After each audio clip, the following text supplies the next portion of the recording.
About two things today. Earnest Money being one, that'll be the second thing we talk about. But just this month, there's been a whole lot of news regarding lawsuits that have been around for a long time that I'm not sure how much you guys do or don't know about the lawsuits affecting like national broker names as well as NAR and a bunch of MLSs. But even if you weren't aware of them in the past, you may have just become aware of them because of all the settlements that just came out in the last 20 days or so. I believe the first one was September 5th, and then there's been a couple more that have happened since then. So I'm going to give you a little background just because I'm not sure kind of where people are at as far as how much information they do or don't have. But we've got lawsuits that go back to 2019 that are all different versions of class action lawsuits that have to do with antitrust violations. And the assertion is from both a buyer side antitrust or not antitrust class action suit, as well as a seller side, and then one that's buyer and seller. The assertion around all of it is really just that MLS is requiring listing brokers to offer compensation in the MLS as part of cooperation. That in itself is a violation of antitrust laws. None of these cases have been decided yet, and if they go all the way through court, it's going to take years still. One of them is slated to start later this year in December, but just this month, there's been three parties that have settled.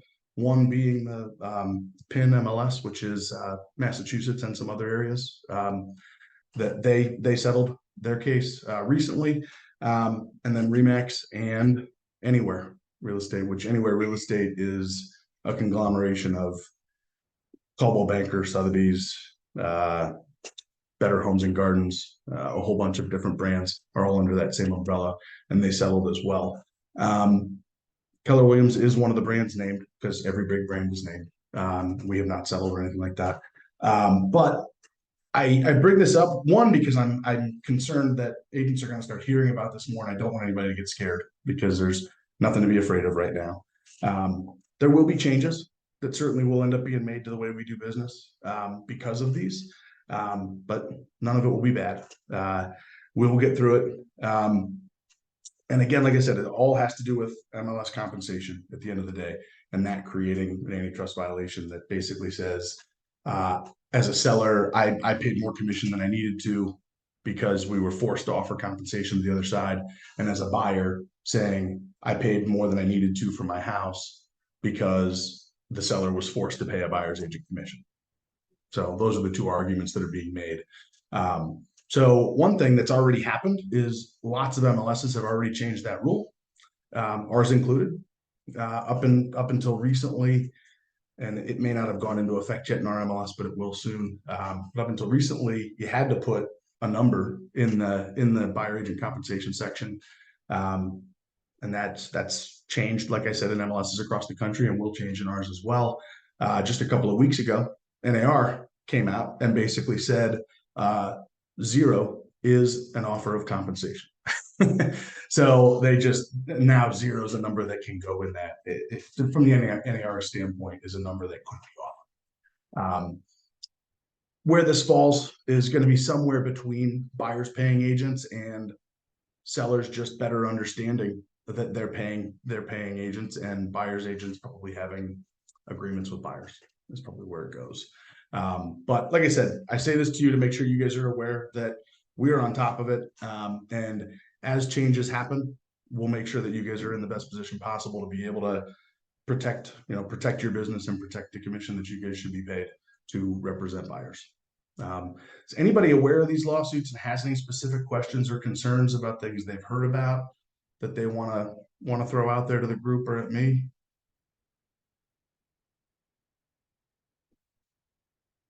I'll make sure I'm looking at the comments as well in case anybody's putting anything in there. Nothing yet. Okay, cool. And if there's nothing, that's totally fine. And don't feel like you're out of the loop if you're hearing about these lawsuits for the first time now. That's why I'm talking about it, because my hope is that the first times you're hearing about this is from me, as opposed to getting information that may or may not be accurate from somewhere else, because there's certainly going to be people sounding the alarms that somehow this is the end of the world, and it's not. It's going to be okay. So we'll move on from that if there's no questions there. And want to talk about Earnest Money. You would have thought Earnest Money might have been the thing I talked about the first week that we did one of these last month. Earnest Money is certainly by far the biggest disputed piece of our transactions. Anybody in this room that's done a deal has probably had an Earnest Money problem at some point, because it doesn't take long before you start having them. So I'm going to go through at the end kind of just some key basics to make sure you're doing your job as you need to make sure you don't become responsible for somebody else's Earnest Money. But I want to highlight a few specific scenarios that tend to be the kinds of scenarios that cause problems. So first one is buyers getting cold feet before they even go to the inspection. And buyers then thinking that they're allowed to just not move forward if they want to, because they're still during their inspection period. And in congruence with that, not depositing the earnest money. And in that scenario, what actually happens is the buyer is the first person to break the contract because they don't deposit the earnest money. And then they proceed to say, well, I don't want to do an inspection. I just want to send over a release. And you've got a kind of a secondary problem there that gets exacerbated when then you tell the seller, oh, and they haven't deposited their earnest money. So it's really important that you right out of the gate separate those two things and make sure that you're just telling people, hey, if you want to follow the contract and then get the protections that it's afforded you, you need to follow the contract, which means you need to deposit the earnest money. So that's kind of the first place where I know a lot of agents get some rub from the buyer, is basically them just saying like, hey, we're a day in and I've already changed my mind. And if the seller then says like, well, too bad, go deposit that earnest money, because otherwise you'll be the one breaking the contract. The second time it becomes problematic is when we're 2 or 3 weeks into the deal and people want to change their mind. And then you only find out that earnest money wasn't deposited, which is far more problematic, because now it means you haven't done your job, because the first time you discovered it wasn't deposited is 2 or 3 weeks into a transaction. And those are the scenarios where you end up potentially having to write a check for earnest money. I think as long as I've been doing this job, which has been, let's see, coming up on 3 years or 4 years. I have a hard time counting that. 20, 21, 22, and 23. Yeah, 4 years. It's a common thing that agents end up writing checks for earnest money when they screw that up. So I'm going to go into just best practice as a buyer's agent to make sure that you're protecting yourself and making sure that you're getting your client to follow the contract so that they're protected as well by the contract. Is from the moment that you have a signed contract. I mean, I'm sure once you guys have a signed contract, you're all sending that final purchase agreement to the buyer as a PDF so that they have it, right? So take advantage of that email, and don't just send them the contract and say, here's the contract. Make sure when you send them that contract, that email also has the inspectors you recommend, lays out all of the dates that matter to them, like the date by which they have to do the inspection, the date by which they have to deposit the earnest money, the date by which they have to sign a loan application. All of those things should be in there. And then when it comes to earnest money, not only the date it's due, but also how to do it. So you know who the title company is at that point. In almost every case, when we're representing the buyer, the earnest money is going to the title company. So depending on your buyer client and if they're going to be comfortable with doing it electronically or not, and the title company and their ability to do it electronically or not, you'll be either giving them instructions and a link to say, here's how you do it electronically, or here's their address if you want to drop it off, or let me know what time I can come pick it up.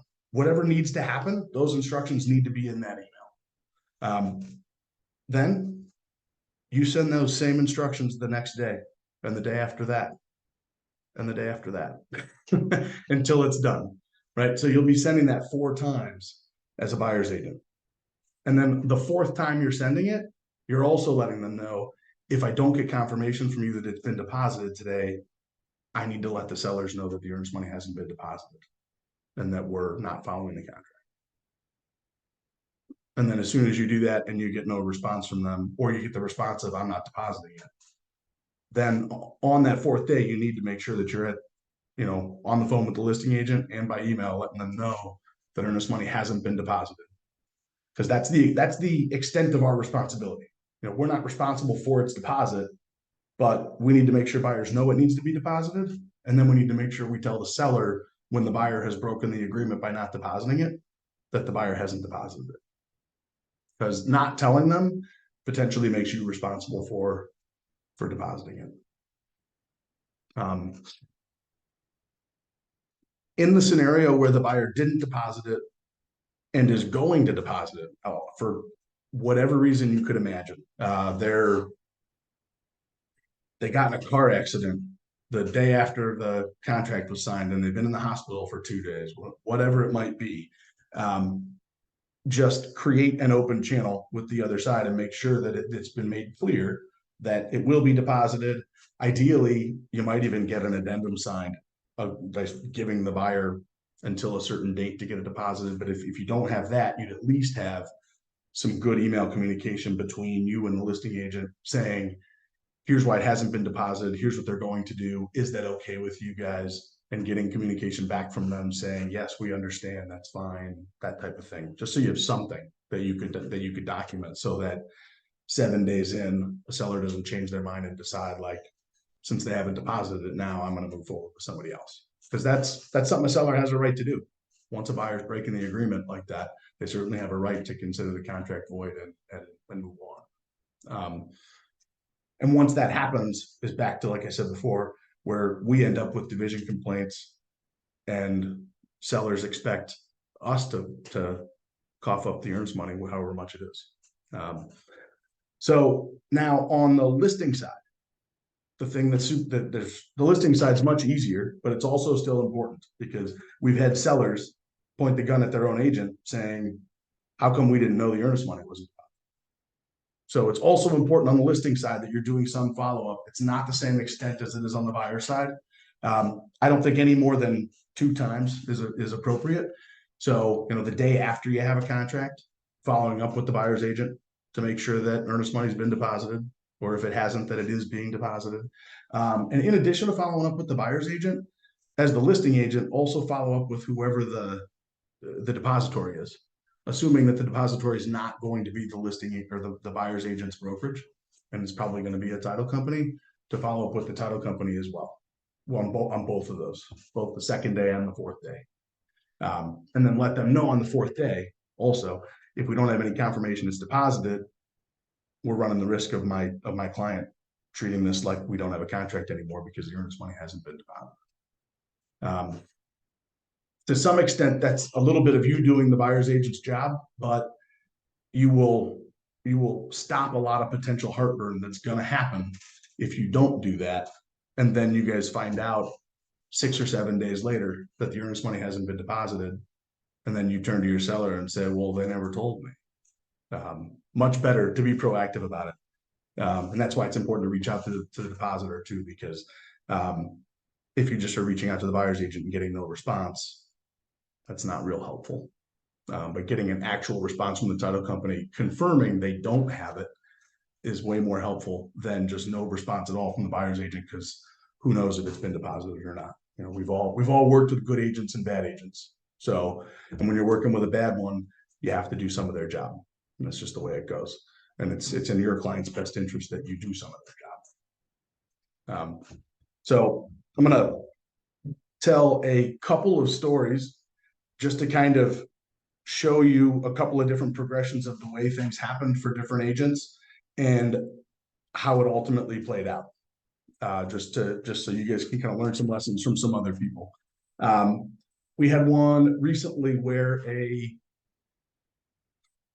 buyer kind of did what I said a buyer can do at the beginning, which is they changed their mind within about 3 days and then said that they didn't want to do an inspection and they weren't going to deposit the earnest money. And in that scenario, the seller went like straight for the throat of both our agent as well as the buyer, in saying like that they would happily go to court. This was a decent size earnest money. I want to say it was $7,500. So it was not, you know, $500 or $1,000, in which case people are much less likely to fight about it, but yet still be upset.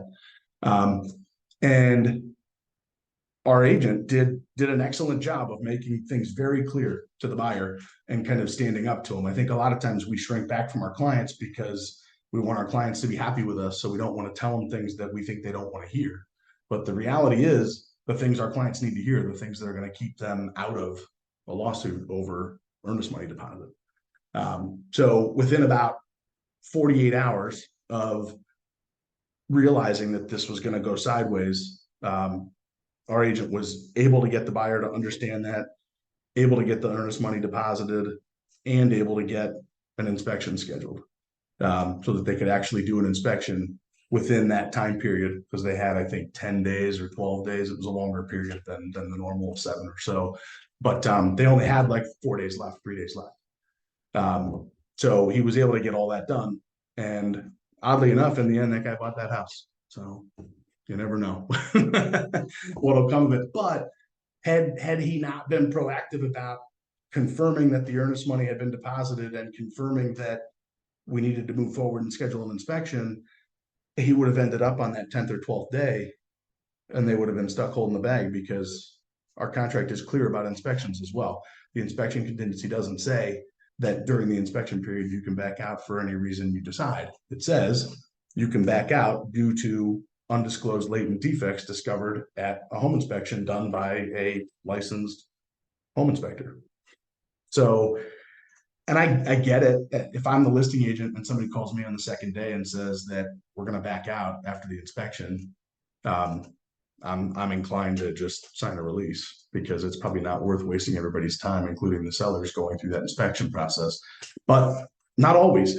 But again, I think in that scenario, the reason the seller got funny about it was because, in addition to not doing an inspection, he also was saying, oh, I'm not going to deposit the earnest money. So then the seller immediately you get a really poor reaction. So lesson to tell a client of yours who's in that scenario is, let's deposit the earnest money and then let's talk with them about the inspection. Because if we're just telling them we don't care at all about the agreement we made with you, you're going to get a much worse response from them. So keep that in mind with your clients. Always important to get the earnest money deposit. Now, second story. This is a number of months ago now, but our agent was on both sides of the deal as a dual agent, not as an agent representing the seller with an unrepresented buyer. Buyer was foreign. In the end, what came of it in the end, which will help make the story make sense, is the thing all appeared to be a scam of some sort. The buyer was claimed to be this person in China that's buying this house, and the earnest money was an enormous amount of money. And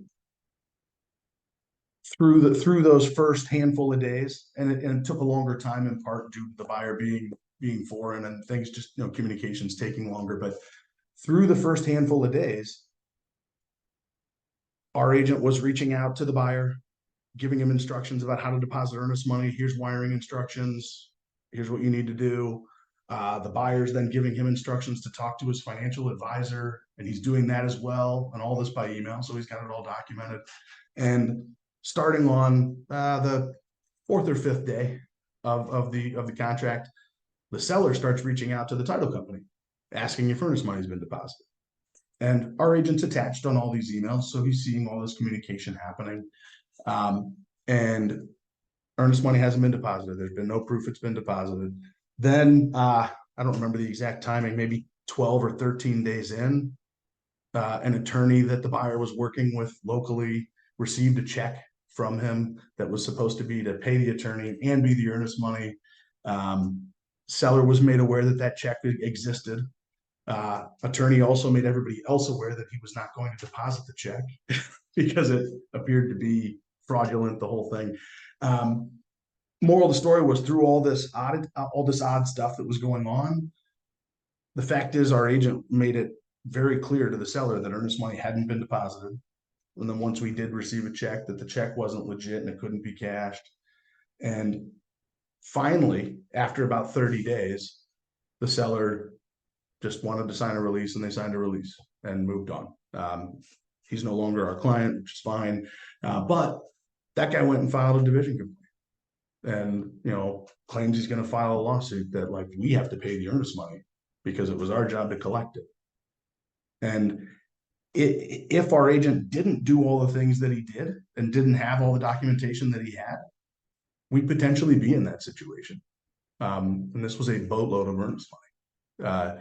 So in that scenario, he did what he needed to do, probably could have done it better, but there's plenty of documentation that the seller was aware there was no earnest money deposited. So at no point along the way was he told it was deposited. That's the kiss of death. If you as a buyer's agent tell the other side the earnest money's been deposited and it hasn't, you will be responsible for it, period. So one thing that's important there, which our agent did, was he was constantly confirming it through the title company as opposed to just through the buyer. Because one trip hazard you could have there is the buyer, like let's say he just did it through the buyer, and this is a guy who's trying to commit a fraud of some sort and get push a bad check out there and then get money back and then disappear. But if he had just taken information from the buyer, then the buyer would have told him, yep, the attorney in Cleveland has the check. And then he could have told the seller, we've got the check, it's all good, earnest money's deposited. And it wouldn't have been. So it was the right thing to do to make sure through the actual depository, whether or not it had been collected or could be collected in this case, I guess, to make sure that he got the thing to the finish line the right way. I have a feeling these are complaints and lawsuits that we will win. So I'm not overly concerned about it, but had he not done his job, we'd be in a bad spot. So if any of you guys had earnest money turmoil that you'd like to share with share, commiserate, ask questions about, because I feel like I'm talking pretty broadly. When a person has a problem, it's always a very specific situation. There's always very specific wrinkles that make it different than just collecting, didn't collect, that type of thing.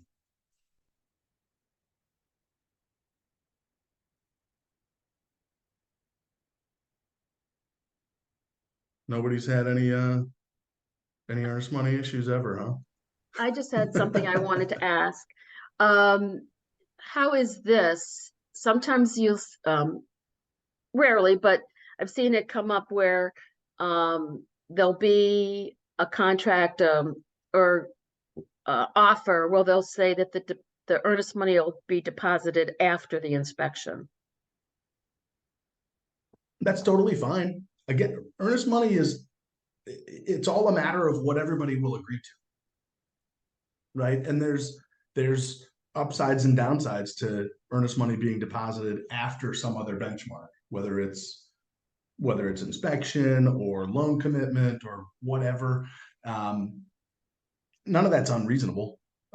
It just, as a seller, you have to be clear with yourself about what you're dealing with there and what that means. I honestly wish earnest money was always deposited after the inspection, because the amount of unfair sellers who are not willing to sign releases because they're angry after the inspection is outrageous. Like if a buyer doesn't want to move forward because the 3-prong outlets aren't grounded, it doesn't matter if you think that's silly. They're allowed to do that. And it's unfortunate when buyers put up, especially lately, if you're buying a $300,000 house and you put up, $5 or $6 grand in earnest money, and then you do an inspection and decide you don't want to move forward, like the contract gives you that right. And for the other person to just say, well, I don't believe in that, like it is pretty awful. But the other side of that coin is how dedicated is that person to the process if they're not willing to put up earnest money right away. That's tough.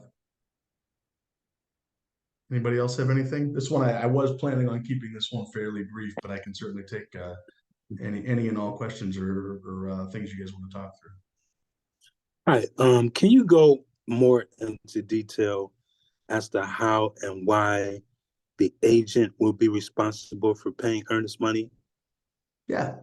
So we are responsible for making sure that our clients understand what they need to do, and we are responsible for being honest with the other side. Right? Those are two things that we have to do. So if we have zero documentation that we talked at all with our clients about depositing the earnest money, where to do it, how to do it, when to do it, all that stuff, and we never followed up with the other side, letting them know it wasn't deposited, or worse yet, we followed up and said it was deposited when it wasn't. Like that, like I said before, that's the real kiss of death. If you tell the other side earnest money's been deposited, and then everybody moves on, and 3 weeks later the buyer disappears, and then you find out earnest money wasn't deposited, that's a scenario where there's a pretty good chance that the buyer's agent's paying the earnest money, because they literally told everybody it was deposited. So it turns into like an issue of honesty, where a lot of times it's not the buyer's agent being dishonest, it's the buyer's agent not doing their job.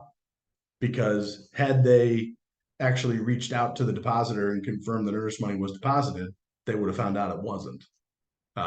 So it's unfortunate when that happens, but that's why it's really important to make sure from the deposit, the actual depository, that it's been deposited. Because one thing buyers will do is like send you a picture of the check that they said they mailed to the title company, and then they never mailed to the title company. But if you then turn around and tell the other party, hey, the buyer deposited the earnest money, you run the risk of getting yourself in a situation where you're responsible for it.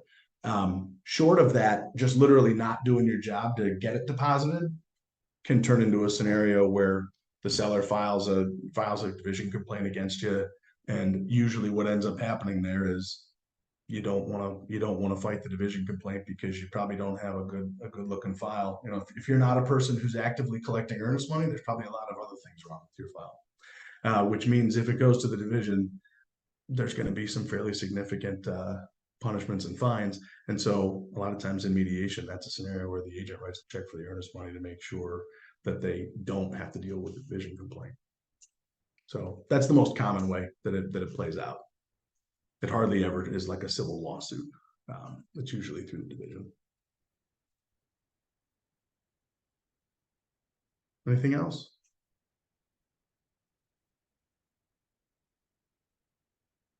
Can I get anybody's like thoughts or things about not really thoughts, but concerns or like level of interest with some of this lawsuit stuff? Like, is this stuff you guys want to hear more about, don't care about, want to hear more about it over time? Okay. How many of you guys were aware that this stuff was going on? Anybody? Okay. I see some heads shaking, and then I see one not aware. Okay.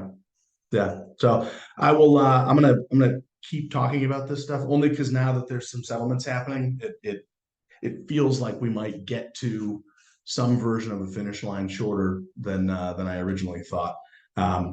If you would have asked me 6 months ago what I thought was going to happen with these lawsuits, I would have thought there probably would be no decisions until 2025. Just because anything that doesn't get settled, that does go to court, is probably going to take forever and then get appealed. So, so between a trial and an appeal, that's, I don't know, 18 months, probably 2 years, at least. Right now, the only party that is like vehemently saying they're not going to settle is NAR. Like I said, two big brokerage chains have already settled. One MLS settled, but there's plenty of others that still would need to settle in order for the cases to go away completely, and I don't think that's going to happen. So, but I do think changes will start to occur. And I'm guessing over the next 6 months there'll be things that we roll out. I don't know what they are yet. I haven't even fully brainstormed or talked to enough people about kind of where their heads are at and what they're thinking they're going to do. So that's what I'm out doing, is talking to brokers across the state about what seems like the most appropriate response, and what about that's good, what about that's bad, and how do we actually implement it to get agents doing it and doing it successfully. So as that happens, you guys will probably see some changes, whether it's the documents we use or to documents we're already using that I haven't fully formed yet. So, okay, cool. Well, barring any other questions, I'll give you one last second here to pop in with any Earnest Money questions or I guess anything for that matter. Okay. Thanks, Cool. Andrew. Yeah, and so you guys know, generally, I plan on doing these once a month. They're always going to be like half hour to 45 minutes. I'm only going to have a topic or two to talk about, and then any amount of questions or discussion we want to have is great. But today ending at 2 is just right for my schedule. So thank you guys for coming. I appreciate it. I'm always here to help. I'll see you.